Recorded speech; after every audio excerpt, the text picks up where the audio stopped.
Thank you so much for staying with Morning Live. Now, media reports have emerged that Department of Energy Minister Jeff Radebe has entered into a $1 billion oil deal with South Sudan, which is the equivalent of about 14 billion rand. Now, Morning Live invited both the Department of Energy and the National Treasury to join us for this interview. The Department of Energy have advised that they will alert us as soon as the minister is available.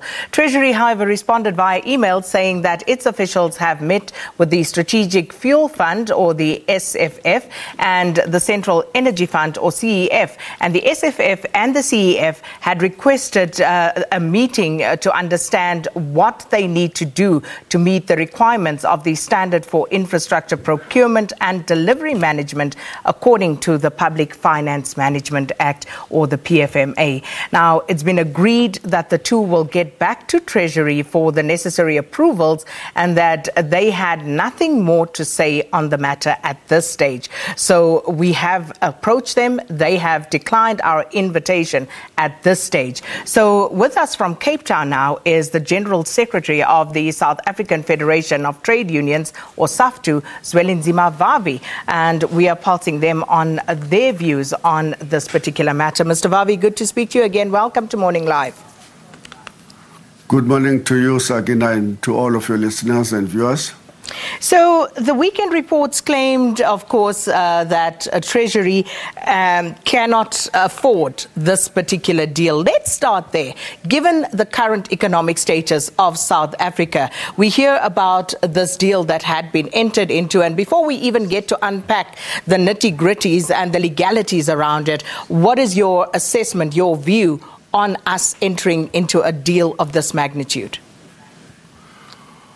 Well, it's easy to engage in this discussion, Sakina, because when you read the article in the Sunday Times, there is not a single person who was willing to be on record, to be quoted from the Central Energy Fund or the Strategic Fuel Fund to say that this is who we are and this is what we are concerned about.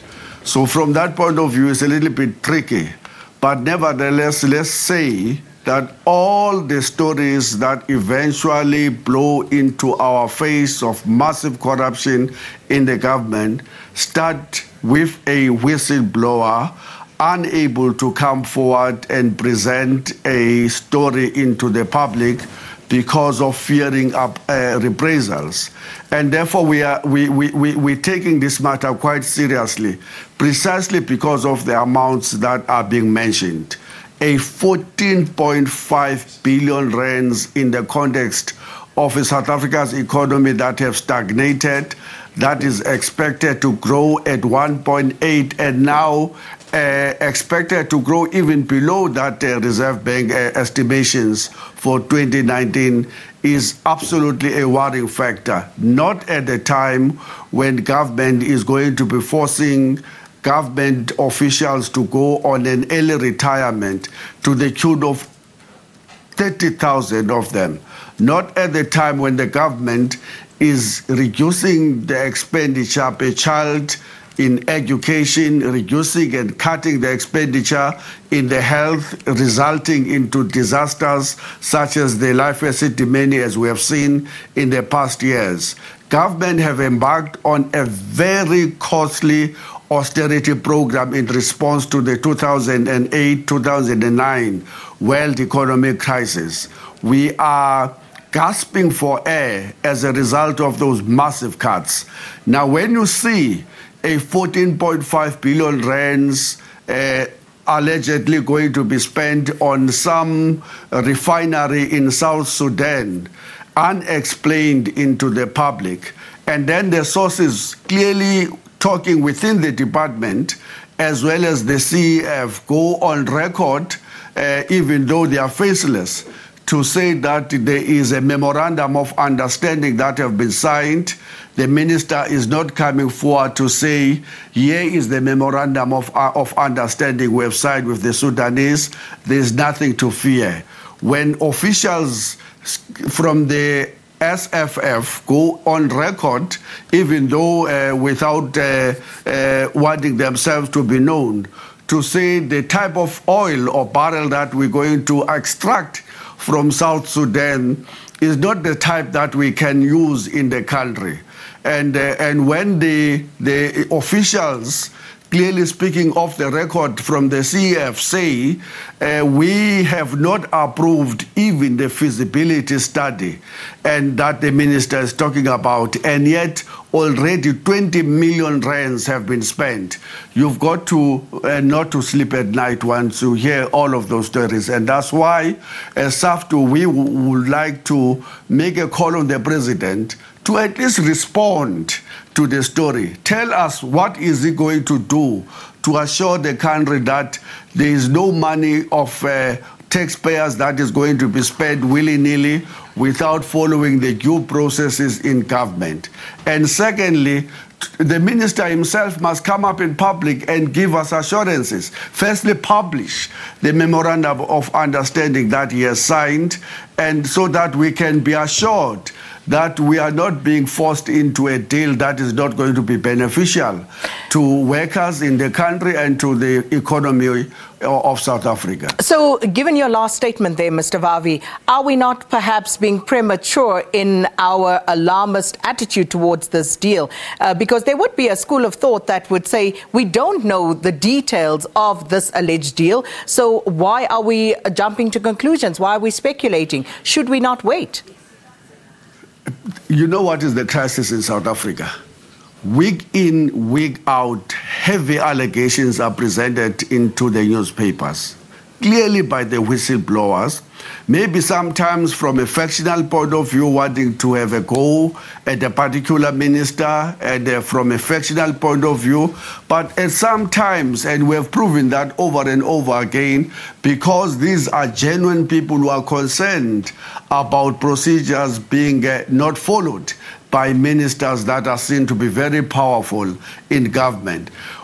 We have to react, in particular, when the leaders of the state just go dead silent, say nothing in response to the headlines that we have seen in the newspapers, and expect us to just go on to the next story without us wanting full accountability on the basis of the story that we saw in the Sunday Times this Sunday. We are writing a letter to the public protector to say to her, at least you will have the capacity to demand from the minister that memorandum, to want to have a discussion with the CF to check if this feasibility study was truly not approved or approved, to go to the Strategic Fuel Fund and to say to them, is it true that the oil that we will extract in Sudan is not usable in South Africa, and therefore this is going to be a massive waste of 14.5 billion rands? And all of those questions, we believe, are serious enough, warranting an investigation by the Office of the Public Protector. So what is the real issue here? What is the nub of the matter? Is it the fact that money has been spent allegedly irregularly? Is it the fact that we may be prospecting for fuel that we could not use here at a later stage? Is it political machinations? What is the nub of the matter? All of the above, must I say, Sakina. It is extremely concerning to us that the allegations goes that 20 million rands have been used to hire private jets up and down from South Africa to South Sudan without the authority of the Treasury, of the Central Energy Fund. We think that that is very problematic. But secondly, if I could just interject there. So if we now hear that Treasury is meeting with the SFF and the CEF. But 20 million rands have been spent already. So what should we make of that? 20 million rands.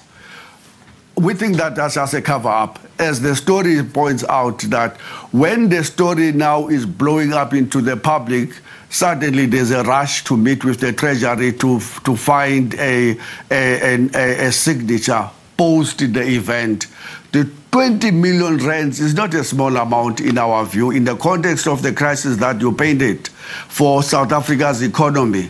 You can't just willy-nilly just go and sign and spend 20 million and then thereafter seek to get an authority and justification, legitimatization of that spending of that kind. We think that that's just totally problematic, and that's why we're asking the public protector to look at this. And of course, the issue doesn't just stop there, because we still have that story lingering about the strategic stock that was sold, rather.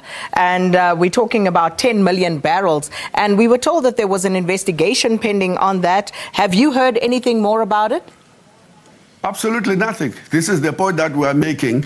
The minister that was responsible for looting of that strategic energy fund is very high in the current ANC list, Tina Jumat. When I saw her personally in the high stage celebrating the anniversary of the ANC in Durban, I said, look at them, how they insultive is the ANC to the people of this country.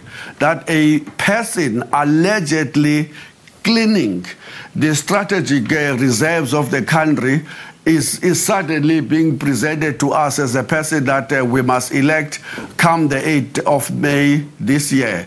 And it's disgusting, to say the least. There is no feedback to the country. Hawks are dead silent. The president and the new dawn, so-called, dead silent. All we know is that here is the list of these people that have faced heavy allegations of corruption that seem to have some substance.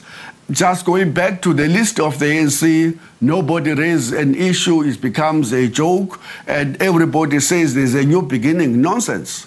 But of course, the Central Energy Fund, that's where that sale took place. And Luvo Makasi, the former chairman of that particular entity, now he resigned, and we understand resigned before he was booted out.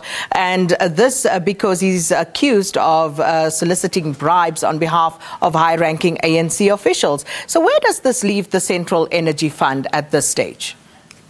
That issue as well have to be investigated by an independent person.